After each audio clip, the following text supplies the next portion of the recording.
Hi, today is August 1st, 2026, and it's 55 years since the day that I attended my favorite and I think one of the greatest concerts of all time. I'm going to read my account of that story now. If you like it, please subscribe to my channel, comment, like, and share.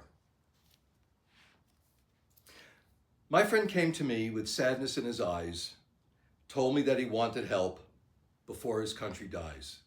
That's from the song Bangladesh by George Harrison. On August 1st, 1971, I had 2 tickets to what I am convinced is the greatest concert of all time, in terms of the amount of talent on stage at one time.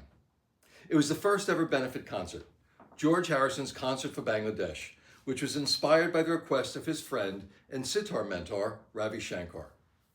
On stage with the former Quiet Beatle were his former bandmate Ringo Starr, Eric Clapton, Bob Dylan, Billy Preston, Leon Russell, and my second favorite band, Badfinger, as the acoustic section, along with other stellar backup singers and session players. Shankar opened the show with a set of Indian music, and then George took the stage. He led the band in a number of his great songs from All Things Must Pass, and, as the DVD notes remind me, his 3 most famous Beatles songs, While My Guitar Gently Weeps, with Clapton on lead guitar as he had done on the White Album, Something, and then accompanied by only Pete Ham of Badfinger, Here Comes the Sun. That was a particular thrill for me.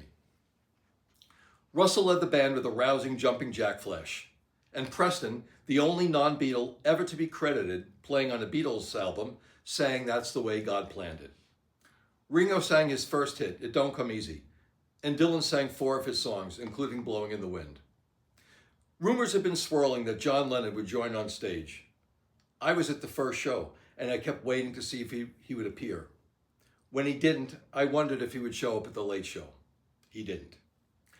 His failure to appear meant that he would be the only Beatle that I would never see in concert. The girl I was dating, Jody, turned to me at one point and said in the most stereotypical New York accent, "Oh, this is so loud." All I could do was look at her and think, but not say, "Oh, you're so not the one for me." But there is one moment that stands out in my memory, and as I write this story, just as during each of the million times I've told it, I'm getting goosebumps thinking about it. His last song was Bangladesh, and the refrain, sung several times, was We've got to relieve Bangladesh.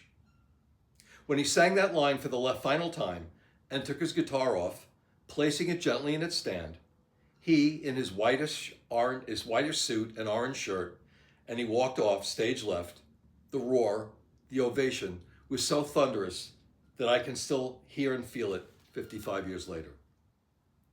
I had seen greatness in music, and I had seen this great man and all these great artists give their time and effort and heart to this benefit concert to raise money for that country that then and still now is in desperate need. I've gone to so many concerts with family and friends that have been memorable and important to me, but this concert, and especially that last moment, will always stay with me as the greatest of all time. Thank you.